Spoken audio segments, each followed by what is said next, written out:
at that point. What was it like in watching him as a teammate in that series? He was not gonna let us lose. The way he prepared the whole year for it. He hated Miami. He hated LeBron, Wade, Bosh. He's never gonna say that, but he couldn't stand it. He he got ready for it, man. And in that year, like even he don't talk much. Dirk, if you know him, like he leads by example. He don't lead by talking. But that year in timeouts, that year before the games, at halftime, he will talk, and he will talk like loud, and he'll point fingers, and he was on one. No, he was special. He had a different mindset that year. He was tougher. He was driving the ball more for some reason. He was either pump faking and driving left. But when LeBron and Wade started making fun of him by cuffing when he got a little sick. I don't know if you remember that clip. Oh, I forgot that happened. Yeah, I remember it now. That clip really hurt him. That he will never say it, but he really saw the tape, and that tape really hurt him, and that gave him a little bit extra that he didn't need, but it gave him a little extra to finish him off. That team was so interesting, by the way. Like with J Kidd, and Sean Marion, Tyson in his prime. It was a perfect group of guys. Oh, it was perfect. You know how hard it is to win a championship, and how special you got to be. Everybody's got to be clicking at the right time. Deshaun Stevenson was crazy, but one of the best teammates ever, and he played awesome. J Kidd was at the end, but he was the guy that we needed to, he was shooting the three good. He was playing good defense. And then Jason Terry couldn't miss. Jason Terry he had 23, I think, at a half in Game 6. Dirk struggled the first half in Game 6, and Jet had 23 at half. So, it was – and Tyson was a beast. If you remember Tyson was a beast in defense. Do you think even after the Lakers series that year that the Heat underestimated you? Like they just were not expecting you to do what you did? I think so, yeah. I for sure think so. I think they because they started Mike Bibby started guarding me, and Mark Bibby was done. He was old, he was slow by then. And then they put Chalmers on me, so then they started trying stuff. But at the beginning, yeah, they definitely weren't ready to guard the pick and roll. When that offseason, I guess it was like 2 weeks later, because you guys, you play in the finals. It goes till the end of June. Were you expecting to come back, or did you get the sense that Mark wasn't necessarily going to break the bank for an older group of guys? Man, I was a free agent, and I'm excited. I'm getting paid. And so I'm definitely thinking we're coming back. It's just me and Tyson. Me and Tyson were the free agents. That was it. So I'm coming back. I'm excited. I'm partying in Dallas. I'm partying in Puerto Rico. I'm breaking all the rules. Everything. And then I flew to Dallas, and this is when the lockout year. Oh, that's right. It was the lockout year. You're right. So it was 6 months after the finals. The lockout kind of messed with Mark Cuban's head a little bit. And I go to Dallas, to talk to Mark, to see what, and then he goes, JJ, and he was honest, he was like, I'm not going to sign nobody for more than 1 year. I know you deserve better, but the lockout is going to change the rules. It's going to change this. It's going to change that. I know you're going to have to go somewhere else. So hopefully you could come back. And that was it, man. Tyson went to Phoenix. I went to Minnesota. I had to, and that was it. And that was the end of Dallas. I like that you said that you had to. I think this is an important point to make when we talk about athletes making decisions in free agency, because oftentimes we don't. If you're a max guy, you can generally choose exactly where you want to go for the exact amount. But for guys like us, we're weighing like 5 or 6 different things in any free agency decision we make. And sometimes the choice is made for us. And it's not like you were going to turn down that 4-year contract from Minnesota. No. So that loyalty thing that people talk about, it's most definitely a two-way street. And honestly, at least from my perspective, I'm sure you feel the same way about what Mark did. All you really want is transparency from your incumbent team. Yeah, for sure. He was honest. He told me, you need to go somewhere else, and hopefully we could bring you back someday. And for me, I played 5 years in the NBA. I barely made $5 million in 5 years or $6 million in 5 years. So I played my best basketball ever. I fight my whole way to make it to the NBA. I'm 5'10". I never know when I'm going to get this opportunity again. I was like, I got to go take it. I got to go take 4 years. And then that's what we decided to do. And then we decided take the 4 years and we'll try to come back later on. And that's what happened. Can you just talk about Mark a little bit as an owner, though? Because we had him on the podcast earlier this year. He, by and large, has a tremendous reputation amongst NBA players as a very player-friendly owner. And I know you can bring this up, but I know he's done some things for you and for Puerto Rico after Hurricane Maria. But can you just talk about that relationship and just what makes Mark so special as an owner? First of all, Mark loves the NBA. His baby is the Dallas Mavericks. He'll die for any player. He'll do anything he can to make the Mavericks better. That's his passion. That's his baby.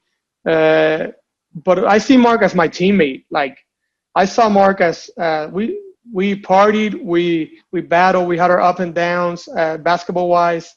I could text him, call him for anything. We talked about everything. He's one of the smartest guys I know. Always thinking about how to make people better, how to make the business better. But yeah, he's passionate. He loves the game, but he wants the players to treat him as a teammate. I treated him as he was my teammate. I didn't hide anything from him. I invited him to parties. We talked ball, we talked players, we talked everything, and it was super simple, man. Simple guy, just wants the best for his team. JJ, what was your first impression of Luka? When I saw Luka for the first time, he came to play pickup. We signed him, and then it was like 2 weeks before the season, and he came to play pickup with us. And I was like, this guy is huge. I say huge. I was like, this guy is huge. And I had to guard him playing pickup. And I was like, there's no way he's going by me. There's no way he's going by me. But for some reason, it's so long, so heavy, so strong that he was laying me up, like lay up here, lay up here. He was playing with us, passes behind the back. And I was like, oh, my God. But, yeah. It was. I knew the first day I saw him play pickup with us, he was treating us like he was playing with his boys in a pickup game. I was like, this kid got it. And then when I realized he practice, he was okay. Pickup games, he was okay. But when the lights were on and the TVs were on, he turned the lever up, and that's when I saw he was for real. We talked about this in China. A couple of seasons ago. I think Luka had just been drafted. It was his rookie year, right? Yeah. When we were in China? Yeah.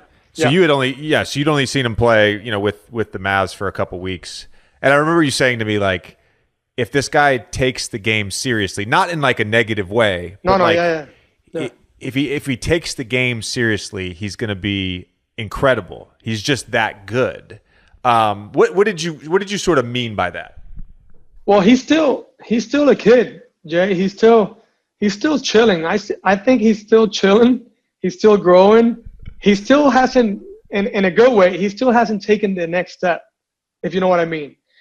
He's going to learn when he starts really training and really working and really like getting ready for the NBA. He's going to be a monster. Right now, he's still, he's a kid. He still thinks he could pull it off like this, And he's still getting better every year, but I think he's still a kid. When he becomes 24, 25, but he becomes a man, he's going to be a problem, a real problem.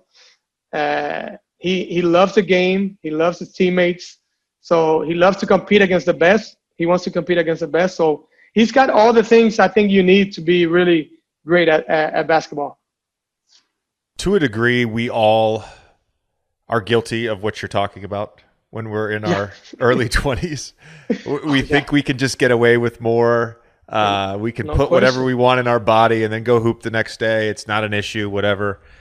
We can miss a few days of training. Like you probably weren't. I wasn't as diligent as I am now at 23. By 26, I was for sure, but not at 23. Later. No. Yeah. When the NBA season ended and I was 22 years old or 23 years old, I took the first plane out of Dallas to Puerto Rico, and I partied nonstop the whole summer. And then I played with the national team. That helped me get ready. And then I partied again. And then I played pickup with my boys, stuff like that. And then I went to training camp, and I was in the best shape of my life. You know, I was the fastest in training camp. I was a better player than the year before. So I was like, but yeah, if I do that now, like if I do that when I was 28, 29, 30, I would have never lasted that long. You know, so I had to really focus later on. But yeah, in my early 20s, no way. TJ McConnell told me a great story. Yeah. He said, so he didn't know this either, that like after your rookie season, you have to go train.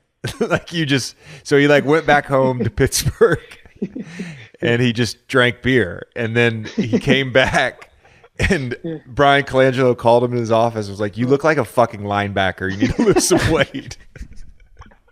Like what I always, and I'm sure you were this way too as you got older in your career, but like part of being an older player and being a mentor is helping guys find their routine. For everybody, it's different. Exactly. But you have to have your sort of in-season routine. You have to have your out of season routine, your training program, your schedule. Or do you have a body trainer? Do you have a basketball trainer? Do you have both? When are you getting massages? How much are you sleeping? Where are you training? I've helped a ton of guys with this, and I've talked through this. I didn't have that. I kind of had to figure that out on my own at 22, 23. But I think that's an important step for every NBA player. Oh, no question. For me, I used to come here. I try to not play basketball for a while, but I stayed busy. I played tennis. I played beach volleyball. I go to the gym. I really, even if I was partying, I try to go to the gym 2 or 3 times a week to do weights. But yeah, I did stuff to stay ready, but not playing basketball, if you know what I mean.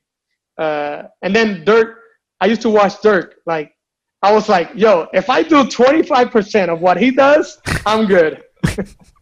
I was like, if I shoot 25% of what he shoots, I'm gonna be straight. He was really that maniacal about his preparation. The craziest preparation ever, man. It was insane. We used to have meetings with him the night before games to like, yo, Dirk, you can't go to the gym tonight. You can't go. He's like, no, I gotta go get my routine. I'm like, no, we need you fresh for tomorrow. You can't go tonight. And it was always like that argument. We always had fights with him about it. He sounds like Kobe in a way. It was similar to Kobe. Him and Kobe used to talk a lot. They were fans of each other. They talk about workouts they did and that. So yeah, I heard a